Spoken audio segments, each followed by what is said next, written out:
Well, the mainline Peter Parker books may have disappointed me for the last time, but at least there's another Spidey out there that's still going strong. He's half Latino and has a red and black costume. Yes. Someone you all know. His name starts with an M. That's me. Please welcome the other Spider-Man, Miguel O'Hara. After decades of being in the peripheral of Spider-Man's immense success as a franchise, Miguel O'Hara, the Spider-Man of the year 2099, is finally in a starring role in a big Hollywood film. And with that, I'm sure a lot more people are looking to get into the character's history and comics. Luckily for you, he's barely had any books compared to Peter and Miles, so tracking down and reading his entire catalog should be a relatively easy task. As someone who read all of his books years ago and has been eagerly awaiting for more opportunities to shove them down your throat because of how good they are, I shall be your guide as we delve into his history and I give you reading recommendations as well as a few personal opinions on the runs to help inform your journey to this cyberpunk dystopia. Let's go to the futuristic world of, oh Jesus, it's only 70 years away now, to a society where Dr. Doom is president, corporations own the police in a way more overt way than even RoboCop, and the definition of the color black has shifted slightly. Welcome to Nueva York. Find out more after a quick word from today's sponsor. Special thanks to Bespoke Post for sponsoring this video. Bespoke Post is a monthly membership club delivering a box of awesome top-shelf goods from under-the-radar brands. It's free to join and you can skip a month or cancel anytime. 90% of the products come from small brands, many of which are based right here in the US. The American Barbecue Rub in the Carnivore Box is made by the Great American Spice Company in Rockford, Michigan. Every month they introduce their members to cool new products. Outdoor gear, barware, home and kitchen goods, clothing, and even more, like live oysters. Based on a preference quiz they fill out, every box of awesome has around $70 worth of goods inside the box but costs you only a fraction of the value. Preview your box before it's shipped. You'll get a box of awesome assigned to you, and before it's shipped you'll get a preview of what comes inside to decide if you'd like to 1. Keep it, 2. Swap it for a different box, or 3. Skip that month entirely for no charge. You only pay for what you want. I got the Fueled box with a versatile mini camping stove and a handy blended spice container to liven up any meal you make on the go. I also got the Parked box that comes with a comfy camp chair that can be folded up smaller than a shoebox for easy storage during travel. To get 20% off your first box of awesome, click the link in the description and enter Godzilla20 at checkout or go to bespokepost.com/Godzilla20. Now back to the video. Naturally, the first book we'll be going over is the 46-issue original run of Spider-Man 2099 by Peter David from 1992. One of the nicest things about this run is that it has nothing to do with any previous Spider-Man storylines at all. You don't need to know a damn thing about Peter Parker or his history to just jump straight into this, which is nice because it allows this story and world to really stand on their own. Miguel O'Hara is a young scientist working for the massively powerful, massively corrupt Alchemax on a secret experiment with the intention to recreate Spider-Man's powers for corporate espionage. Unfortunately, though, Peter's secret identity was taken to his grave. They don't have any of his DNA on file, and it's been so long that they can only make guesses at how some of his powers worked. So their attempts at recreating them turn out a bit, let's say, messy. Even if the FDA would still probably approve of super strong mutant gorilla men that kill people, Miguel has had enough with his mad science and tries to quit his job to go work at future McDonald's instead. But his evil boss Tyler Stone ensures his obedience by drugging him with a highly addictive narcotic called Rapture, which is presumably produced in the same factory as Drops, Red Sand, Spice, and Nuke. In order to cure himself of his dependence on Rapture, Miguel sneaks into the lab where he works to rewrite his own DNA. But his jealous coworker tries to stop the endeavor and ends up accidentally turning Miguel into the first and only successful half-man, half-spider produced by Alchemax. Terrific. You know, it'll cost me a fortune, but I'll have to start buying all my clothes made from unstable molecules fabric. Otherwise, one wrong move and rip. Only thing I own made from UMF is this Death's Head costume I bought when I went to Mexico last year for the Dia de los Muertos. The festival can get pretty wild. I wanted something extra sturdy. From that day forward, he dons a Dia de Muertos costume that he wore to Mexico the previous year and uses his powers to take on the evils of Alchemax and its CEO Tyler Stone. His webbing's organic, his ability to stick to walls comes from barbed talons in his hands and feet, and he has fangs and eyes sensitive to light because of how acute his eyesight is. The movie really nailed it by saying he's a ninja, vampire, Spider-Man, but a good guy. The biggest strength of this run for me is how much of a departure it is from classic Spider-Man. While Peter Parker struggles with his public image and is often treated by the media as some kind of villain, Miguel is seen as a freedom-fighting outlaw that inspires the people of Nueva York.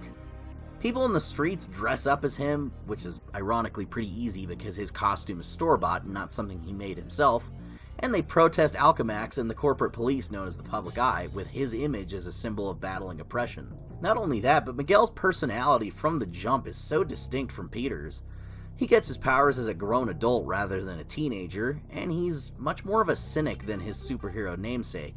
He's really sarcastic and bitter when he's in his civilian identity, often throwing mean jabs and dark humor at the people he encounters. Gentlemen, I couldn't help but overhear. Mr. Stone, not long enough, no see. But Aaron here is correct. Alchemax wants results. Alchemax can't want anything, Ty. It's a corporation, a legal thing. Only humans can have human desires. And humans have to be aware that reckless testing on human subjects would be... Mike, if my father were alive today, you know what he'd say? Help get me out of this coffin? He'd say caution is the first refuge of the coward. Okay, Mig, you want to tell me what's going on? Why is it so dark in here? What's happened to you? What did that company of yours do to you?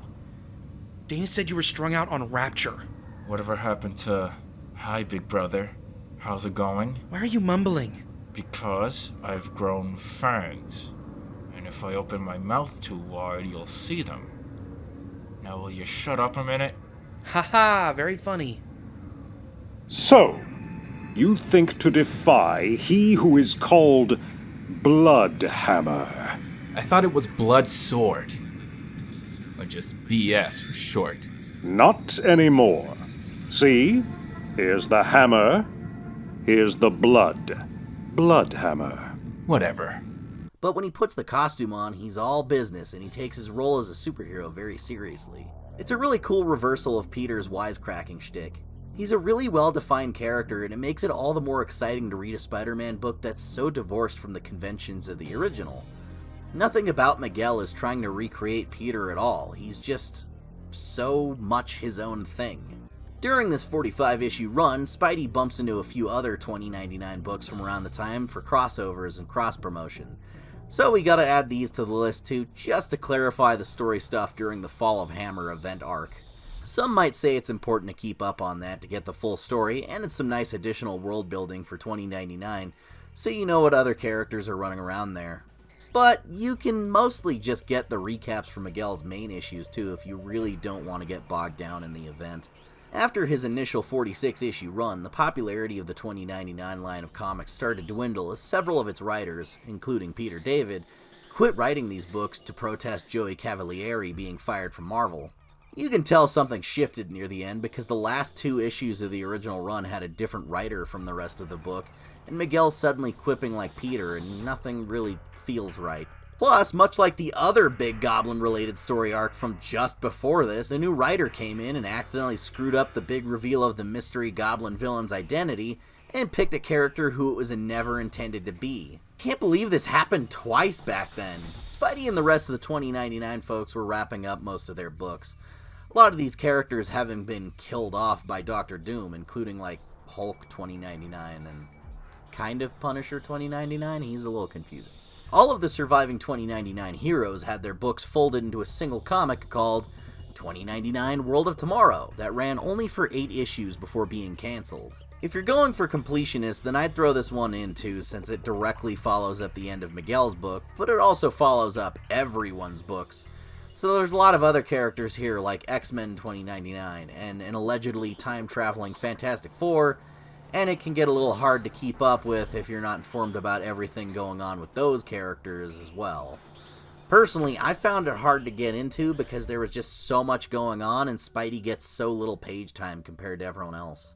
Now, this book is totally non-canon at this point. Or, I mean, it kind of is. It's confusing. But all of these series lead into one final one-shot called $20.99 Manifest Destiny that really narrows in on Spider-Man and offers a potential definitively happy ending for his story, where he teams up with a twice-frozen Captain America and discovers he's worthy of Thor's hammer. He can't really think. Not me. It's his last request. And I'm gonna honor it no matter what. Whosoever holds this hammer, if he be worthy, I'll be jammed. Miguel uses his newfound power to lead the severely damaged world of 2099 into a peaceful utopian future as its benevolent ruler. It's actually the most hopeful potential future for the Marvel Universe I've ever seen. It's neat stuff, but it can't really fit into the comics anymore since later books would contradict this and create more stories with him as just regular Spider-Man in the future, and take away this whole world-ending flood thing that happened. It is nice to have a good what-if to wrap it all up, though, and I do really like this one, so check it out even if you skip the World of Tomorrow book. This is where the character's popularity was likely at an all-time low, and besides a few stray action figures and variant costumes in video games, he really wasn't appearing that much. Though we do have a good list of minor appearances, written once again in part by Peter David, to fill in the gap before Miguel rose back to prominence in the 2010s. First is Peter David's Captain Marvel book that he used as a gateway to close up his old projects that got left on an awkward note, and he has some of the cast members of this book travel to 2099 at what seems like a point before a lot of irreversible damage had been done. The city's in perfect shape, no flood, a character that was permanently paralyzed is still walking here, it's following up directly on one of 2099's early storylines, and so on. You could argue this little time travel event changed the outcome of 2099 to render all that near-apocalypse stuff non-canon. And I like to think that's how Miguel has been able to come back since his story was pretty much over. Now from this point forward it's been altered and we're watching a different version of his future play out. Hey, big points to the colorist of this issue for understanding the assignment and actually coloring him black and red.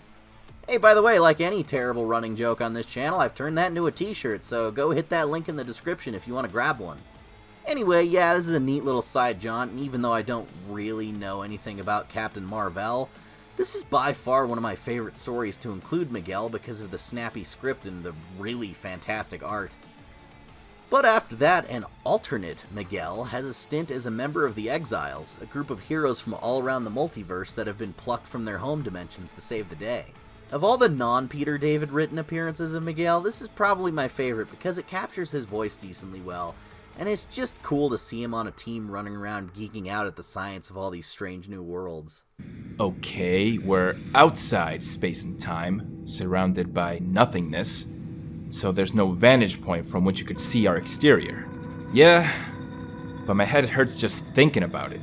My theory of the timeline diverging from the original run happens once again with this version of him referencing an event from the original book is happening just a few weeks ago, and Hulk 2099 hasn't been killed off yet.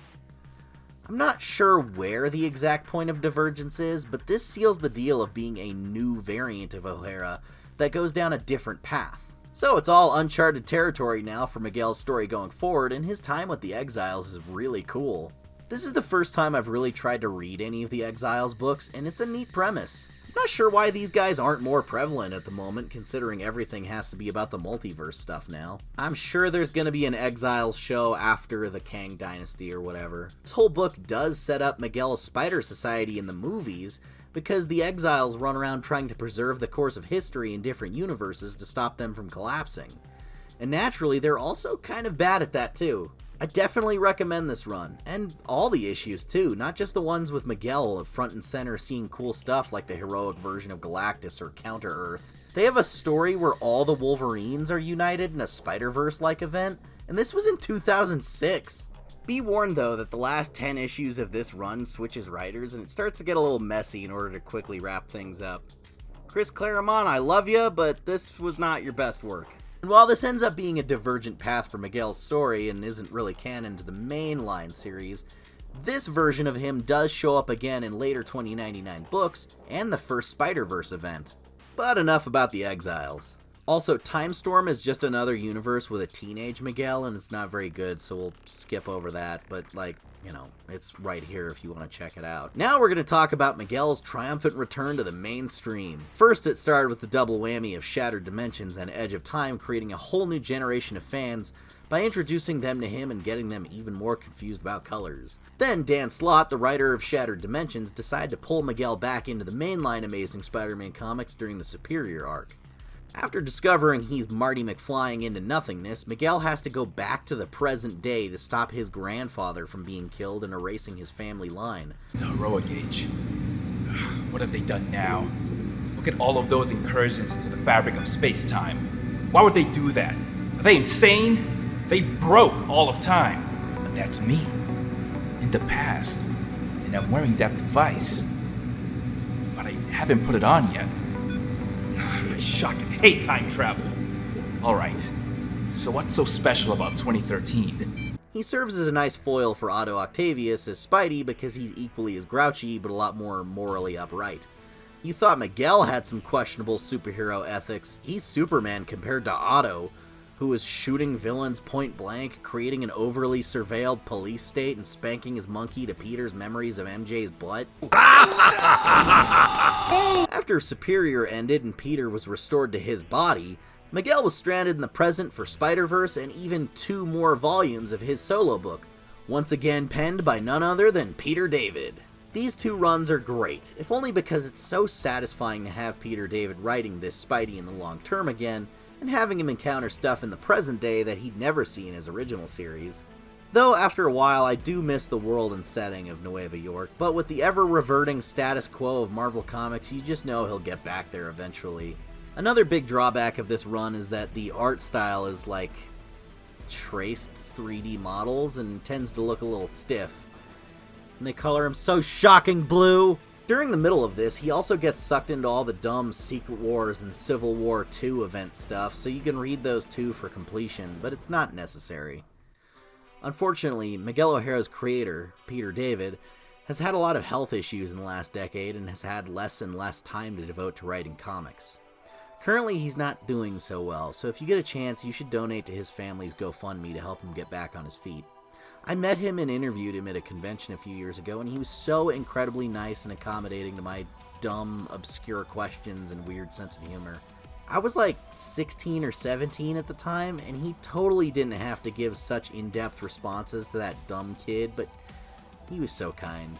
What color is Miguel O'Hara's suit? Is it blue or is it black? It's blue-black. Liar! He's easily one of my favorite comic writers, and I know he's a great guy, so please do whatever you can to help him out with any extra expenses they'll still be dealing with. Even if he's been off the book for a while, Spidey 2099 is more popular now than he ever has been, and is likely going to just keep on trucking into the year 2099. At that point, they should just retitle it to Spider-Man. Or push the year forward so he's like Spider-Man 3099, and it's harder for everyone to say it's not accurate to what the real world looks like. Yeah, they could have renamed it to Nueva York and invented flying cars somewhere in there. It's 1,000 years. No one's going to be able to call out Futurama for being an inaccurate depiction of the future. Regardless, Miguel's shown up here and there since then with a story in Nick Spencer's Spider-Man run, a one-shot, and a few solo books since then that I'll throw in there too so you can keep up with them. This era is where they commit to a full reboot of the entire 2099 universe. Not even like an implied one, but a really, really overt storyline about that. But Miguel gets to keep a fair amount of his memories of the old version of everything and his previous adventures, thanks to yet another time-traveling version of himself that lived to old age but kept his hair this time. We're now on the 3rd version of him because of all these branching timelines, but I just like him so much that I don't care. I think it's because they need him to stay in the year 2099, and if his character progresses too far, the year is going to change and it'll shock up his branding. You know, Spider-Man 2100 doesn't sound as good? I mean, X-Men 92 takes place in 1997. It's just a name. Stop overthinking it, guys. Unfortunately, he hasn't had a full ongoing since the last Peter David book ended. But with Across the Spider-Verse bringing his popularity to new heights on the big screen and everyone on Twitter collectively cranking hog to his tight Latino vampire butt, I'm sure we're going to see a new #1 any day now. He's also got a big storyline where he gets the Venom symbiote coming up, so throw that on the list too. If you're starting any of these books now, or you've already read some of them, be sure to tell me which stories with Spidey 2099 were your favorite, and also feed the algorithm with more fruitless debates about whether or not blue or black is better. Also, don't forget to pick up that shirt. Ayo!